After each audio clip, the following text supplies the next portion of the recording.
The first day of funeral arrangements have begun for former US President Jimmy Carter in his home state of Georgia after he passed away last week at the age of 100. The six-day event was kicked off by a motorcade carrying his casket, accompanied by Secret Service members who had protected Mr. Carter. Next week, he will lie in state at the US Capitol before his state funeral at the Washington National Cathedral. He'll be buried near his home in Georgia next to his wife, Rosalind Carter, in a private service.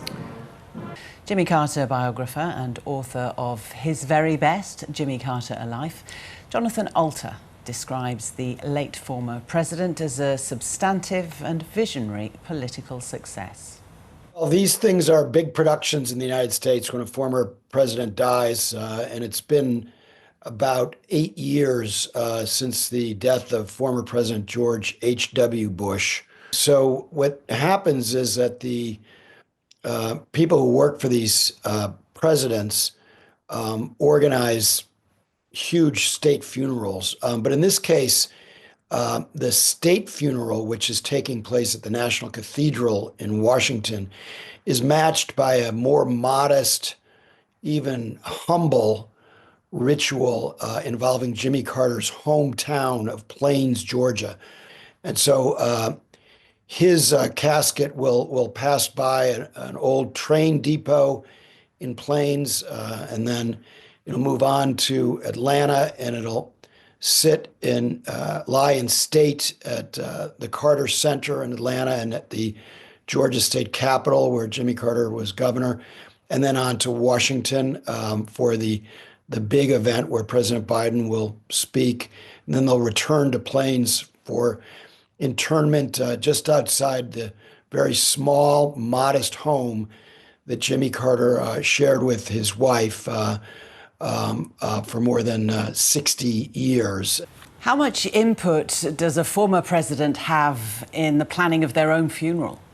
Well, Jimmy Carter was a bit of a control freak, and the answer in his case was a lot. He was 100 years old when he died, and he started making some of these arrangements and plans.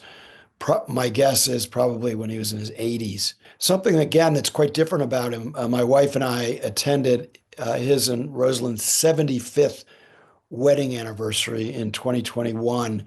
And unlike big parties that Barack Obama or Bill Clinton or the Reagans or the Bushes would have, this was held in their old high school in Plains, and it included some dignitaries, but mostly they were ordinary people from Southwest Georgia who the Carters had gotten to know. So you can expect quite a number of them to be part of this, as well as the many people around the world whose lives he touched. President Biden described Carter as a man of principle, faith and humility. But his presidency wasn't easy, was it?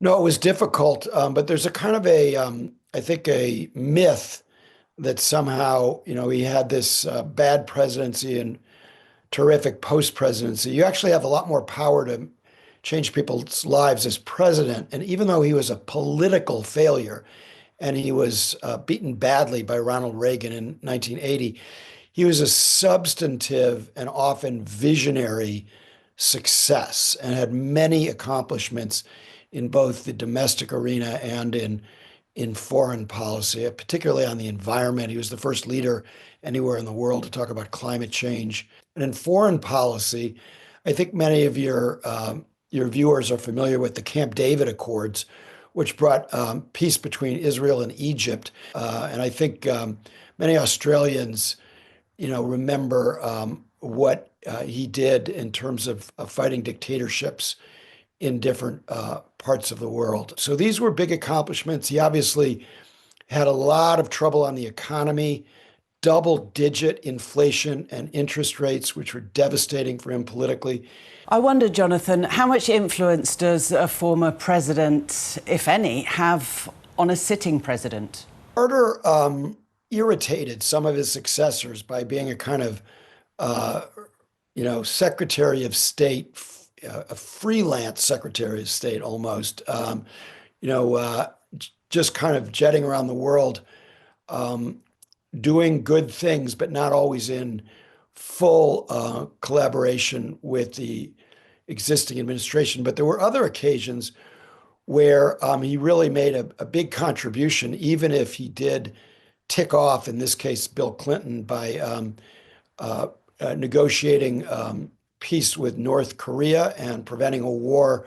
He monitored elections in more than 100 countries, got a lot of people out of prison, and redefined what an American president should be, set a very high standard for what they should do beyond, playing golf and picking up checks for big speaking gigs.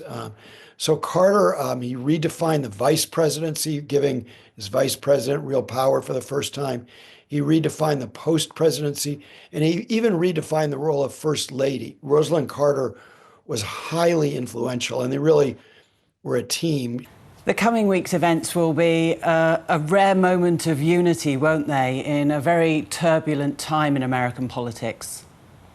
Well, I think he believed in decency, civility, reaching out to your adversaries. I think one of the explanations for the enormous outpouring of love for Jimmy Carter in this moment is that people long for that, even if they voted for Donald Trump.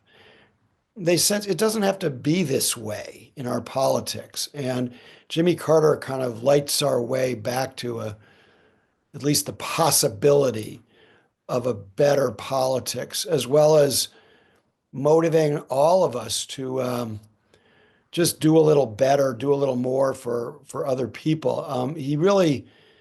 His life was a master class in making every minute count, but he made that count not just for himself. He was plenty ambitious, but for other people in his own community and across the world.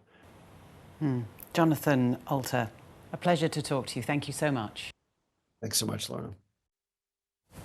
And this is one of the first events taking place over the next few days for the state funeral of Jimmy Carter. It's being held at the Carter Presidential Center, an impressive institution that he founded and worked in for the latter part of his career.